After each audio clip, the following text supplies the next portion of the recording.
there you are. Hello. Hi, How are you?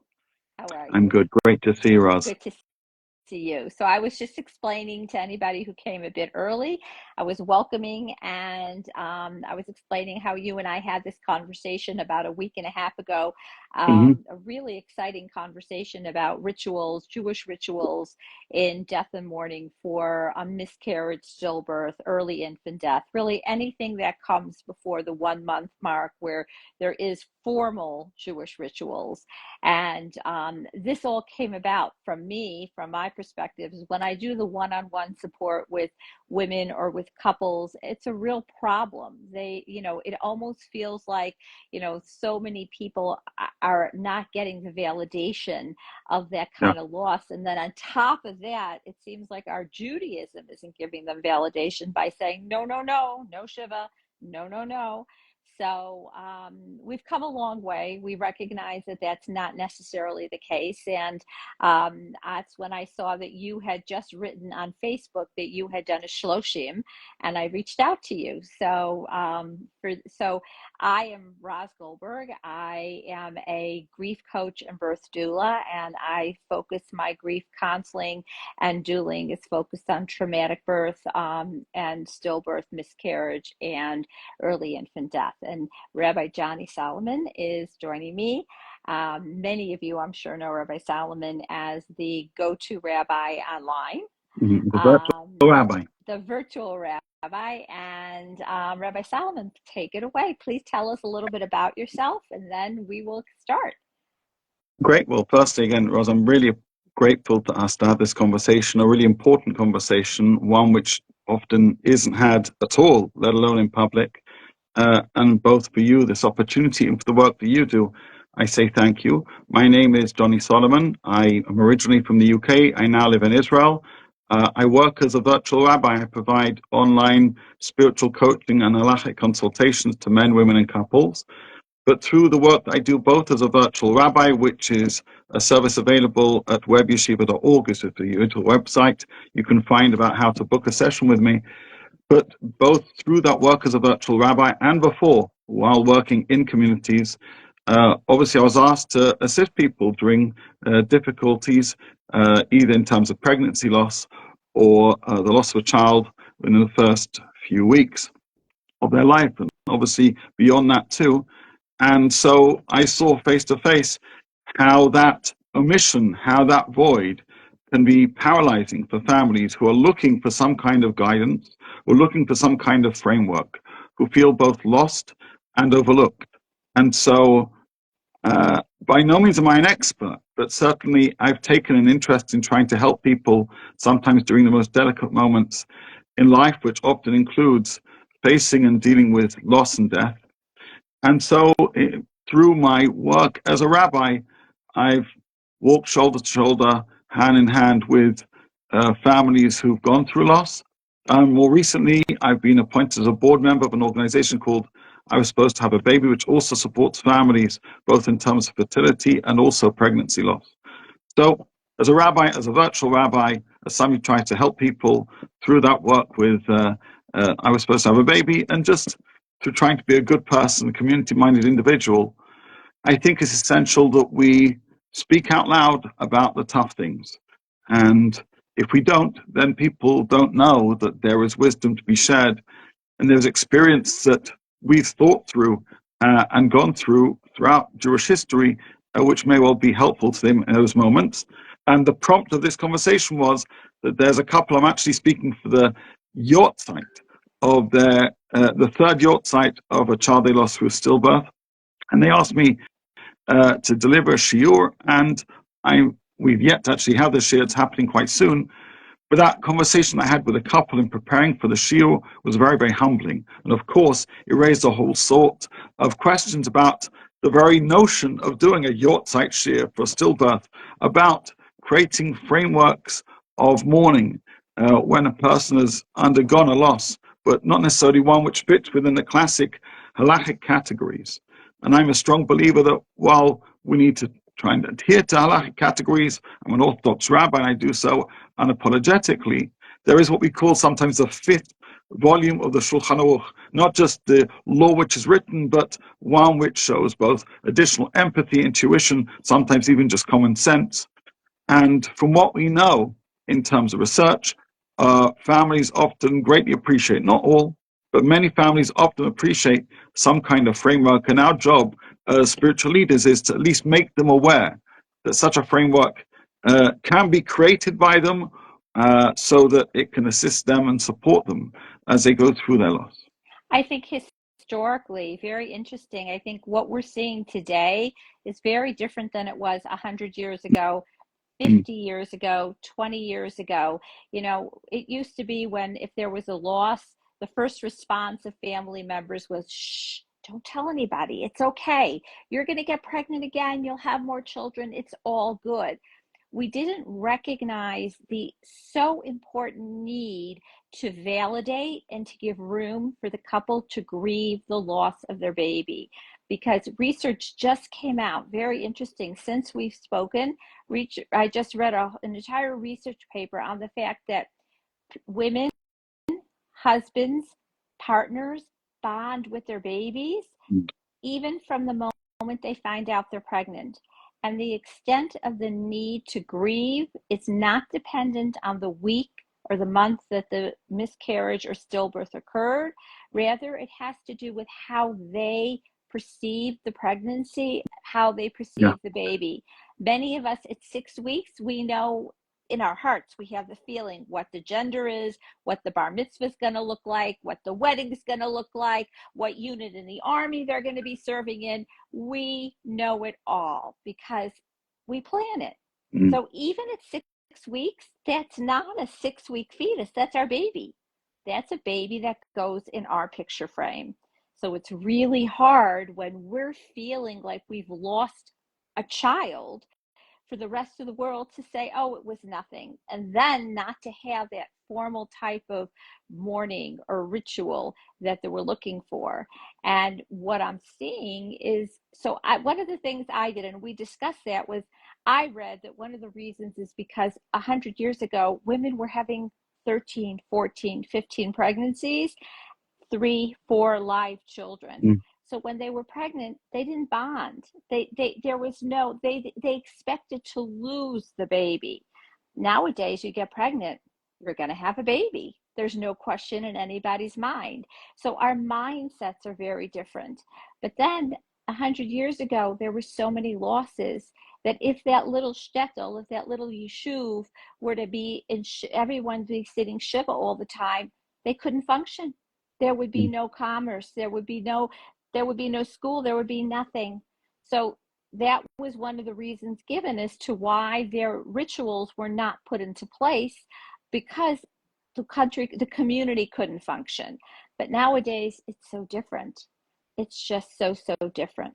Well, I would obviously absolutely agree with everything you said, but I would add a further dimension, which is the way in which we relate to the public mourning rituals. And it's important to note that the word public relates to the public face of a loss. So a baby who's been born, who's left the house, who's been gotten to know by the public, then there is a public mourning because the community's gotten to know that child, or as they've gotten older, etc., etc.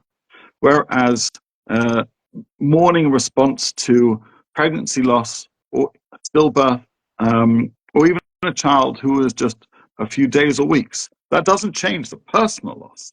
The personal loss can be huge.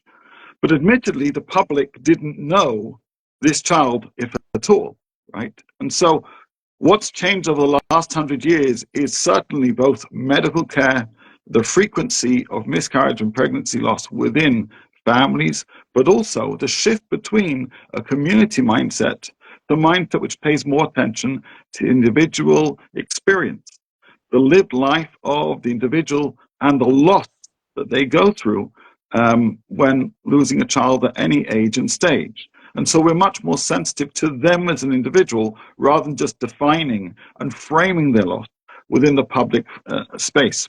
But going back to your first point, of course, when a person's lived, he's got a long life, what do we mourn? We mourn a life that's been lived, and they've then passed on, right? They've passed on because they've passed, literally both P-A-S-S-E-D, and they are now physically in the P-A-S-T, past.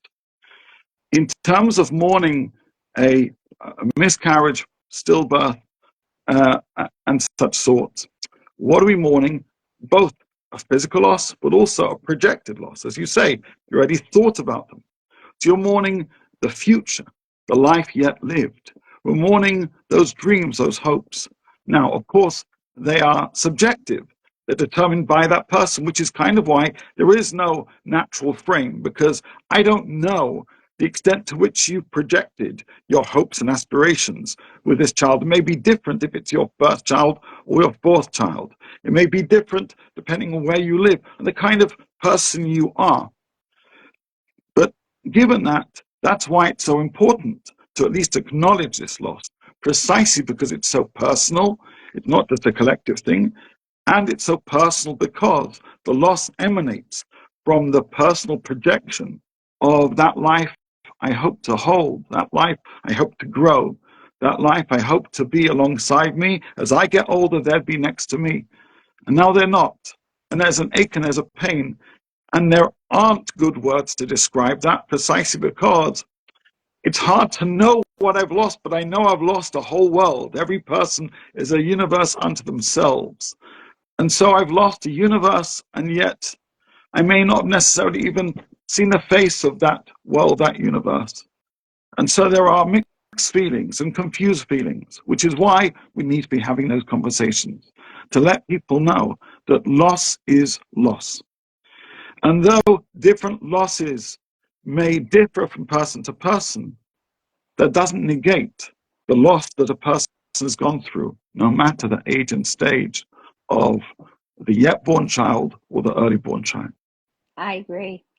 And so many women will actually tell me they physically ache to be holding a baby after their loss, because for them it's such a physical loss. What's also a very, to continue on your thought, what I find to be a very interesting phenomena is that some women get pregnant right away and some women get very busy, and once they stop and they say, "Oh my gosh, I lost a baby," it hits them. It might not even hit them right away, because we, again, have this undertone of, it's okay, be quiet, you'll get pregnant, it'll be fine.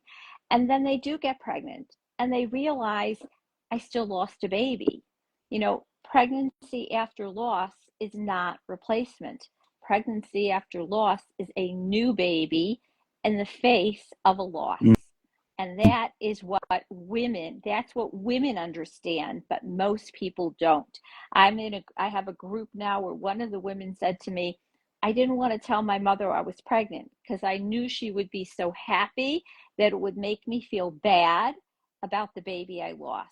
Not that the mother wants her to feel bad about the baby she lost, but the mother doesn't even understand that the pain that she's still feeling in the face of happiness, because we can have we can have many emotions at the same time. We can be so happy about the new life, the new baby we're bringing into our picture frame, while still mourning the loss of the baby that's in our picture frame, but is not in full technicolor.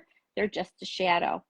And that's so important. And that's, I think, part of the messaging that we're trying to give over here today is grief is hard. We don't like to see people that are unhappy, especially moms, sisters. When our loved ones are unhappy, we want to take the pain away. And sometimes we can't. Instead, if we really want to help them, we have to give them the space to mourn. Right. We have to give them the way to acknowledge that they went through a loss, which is what we're talking about today in terms of, yes, you can have your own rituals. It doesn't, just because you don't have to, doesn't mean you can't. And I think that's really the important piece. And there are many brave families out there who, such as what Rabbi Solomon was talking about, he's going to be doing a yurtzeit, a third yurtzeit. I had a woman who did a shloshim, for her boy that was born 38 weeks, not alive. And she said it was scary. It was scary to go to the community because she wasn't sure how people were going to react. And, from the perspective of the community, they don't know how to act. Yeah. But when you give them that format, when you give them that way, then they know they have a roadmap. Okay, I'm at a shloshim. I know what to do with a shloshim. And that helps them be there for you. So it's really important to have people like you, Rabbi Solomon, to help couples understand that you can implement rituals in order to validate the loss that you're feeling and allow the community to help you understand what's going on.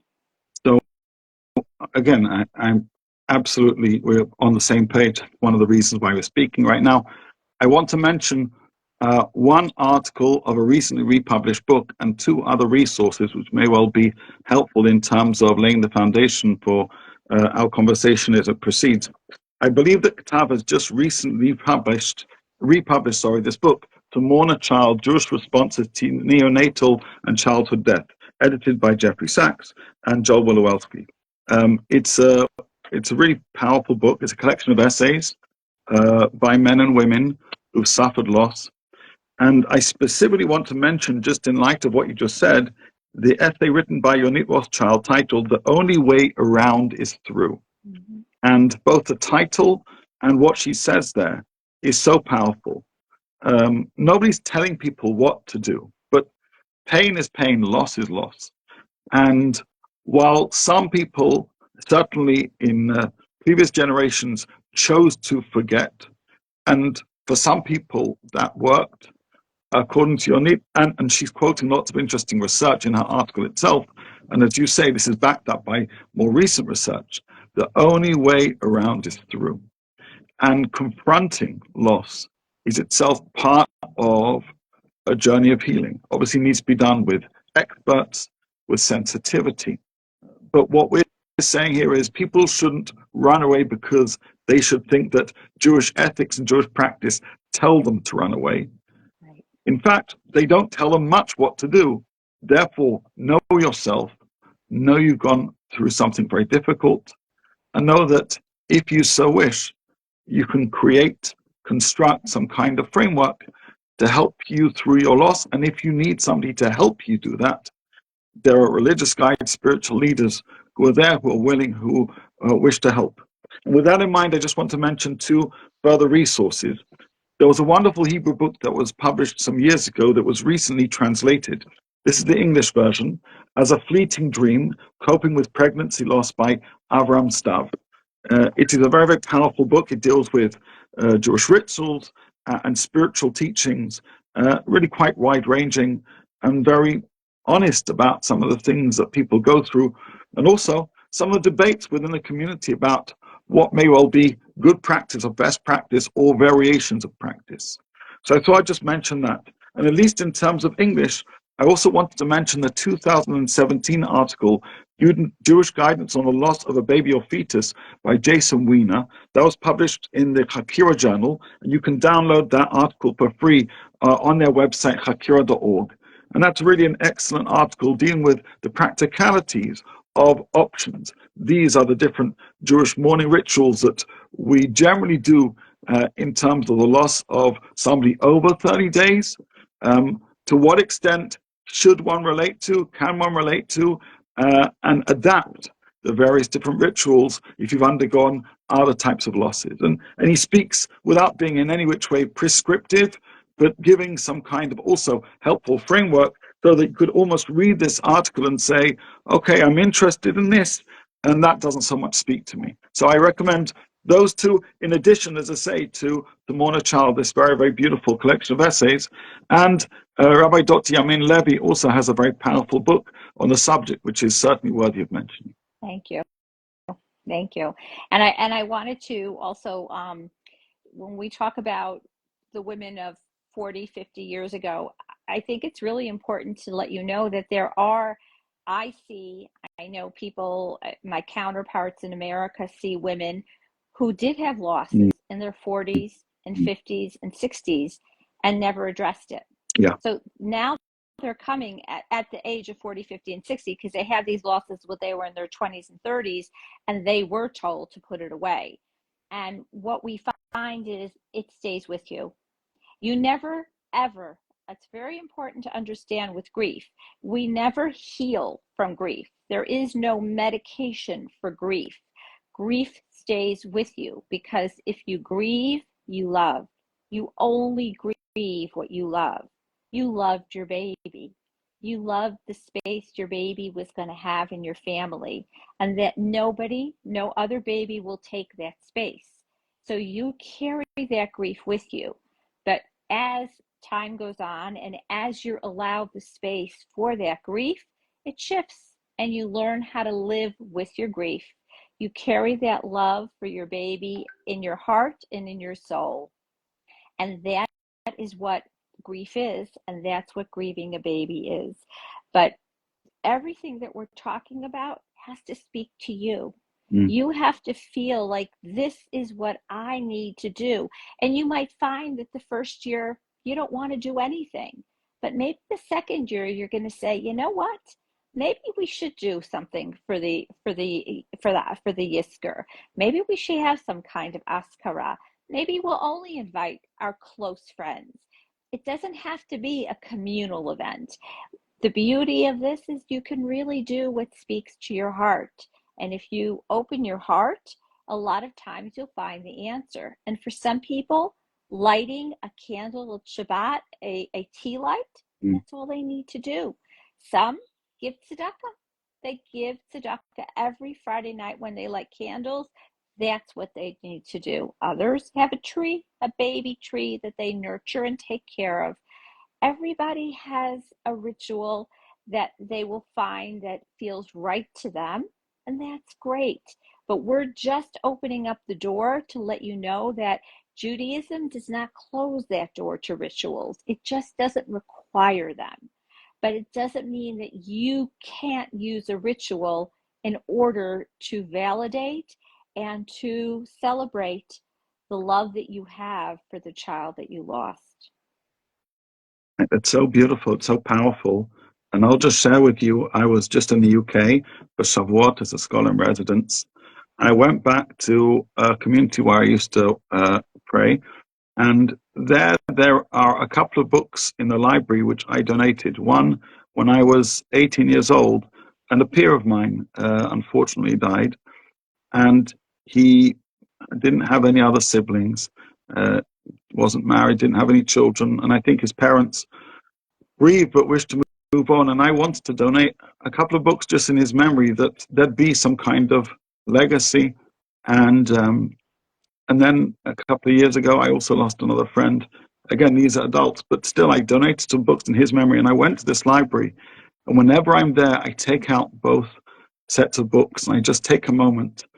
And just having something tangible, which says such a life lived, or which says such a loss was felt. I think,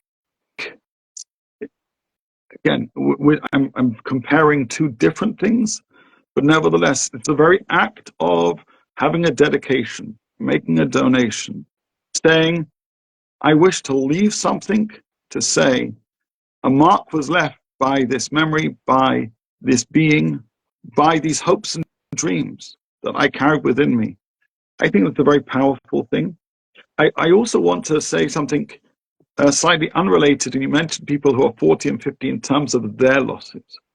But in addition to the anguish and pain of parents who undergo miscarriage, stillbirth, and loss of a young child, there's also the anguish and pain of grandparents.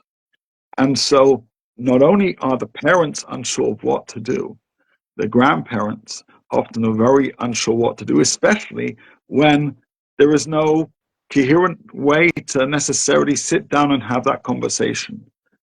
And I think it's essential for people to know, I mean, there's a phrase, it's good to talk.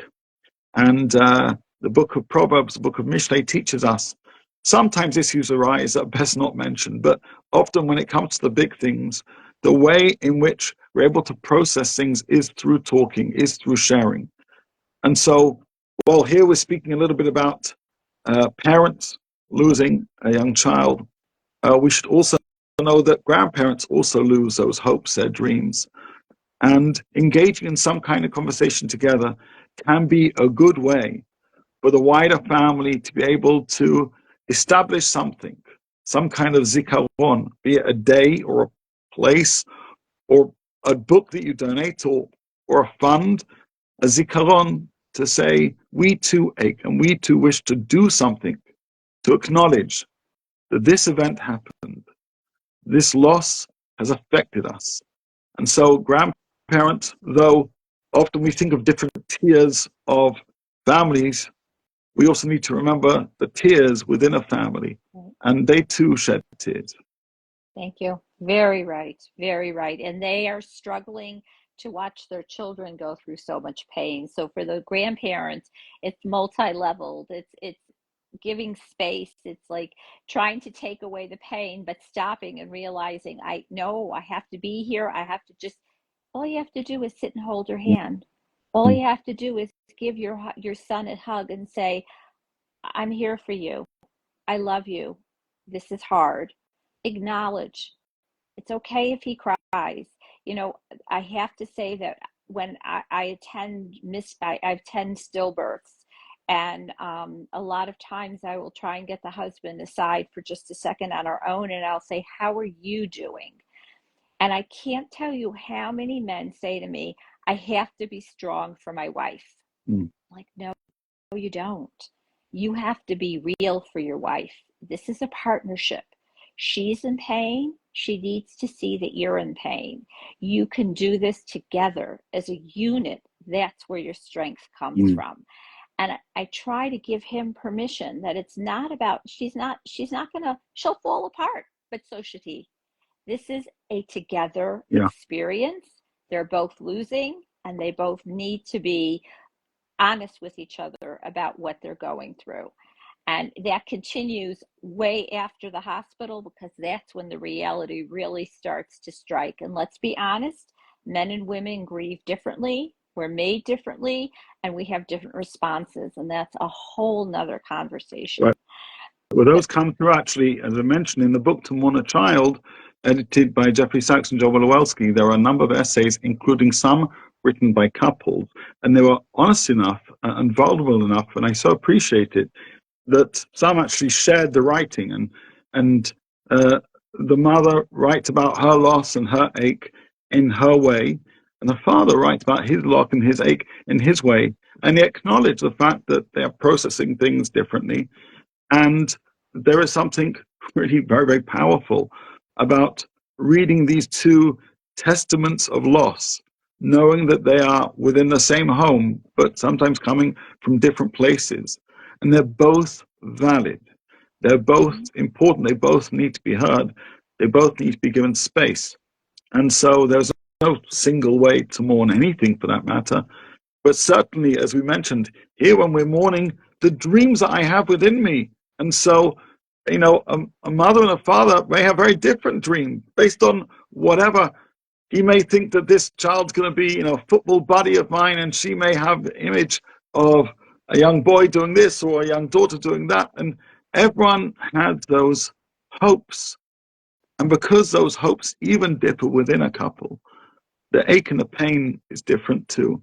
And for sure, acknowledging that and giving space for that and allowing people to share. And often when I have conversations with couples, one will lead the conversation. And I am so inspired by what you've said, which is, that's okay. People express themselves in different ways. Sometimes people express themselves with many words and sometimes with less. But each need to know that if they wish to cry, if they wish to just scream, they wish to speak, and if they wish to share, every feeling is okay. Every expression of loss is valid. Loss is loss. 100%. And I just feel, we're in Israel, and I just feel in this conversation, it's really important We just had a very hard week with a lot of loss of life. A lot of our soldiers were unfortunately killed in Gaza. It's really important to understand that we are going through national grief, national trauma, and national sadness. That does not take away your personal grief. Mm. It's very important to understand that. We don't compare grief. We don't say, but oh my God, how could you feel this way when look what happened? No, just like we carry many emotions, we are able to understand and have space for both. So you have your personal grief, and that's valid, and we have our national grief, and that is also valid. Mm. Very important to remember I that. appreciate you Do saying not. that. That's something we saw at the beginning of October 7th, and eventually couples started calling saying, I'm still in so much pain about myself, but I feel terrible. And it's like, no, that's normal. We have personal and we have national. You know, I said loss is loss a couple of times, and no one loss is the same as the other, but no one invalidates the other. That's right. And this idea of competitive victimhood, that since that victim seems to be grieving more than I should be, then perhaps I should silence myself, stifle my feelings. It's not right, it's not healthy. Actually, what it does is cause a lot more problems in the long term for you, perhaps in your family as well.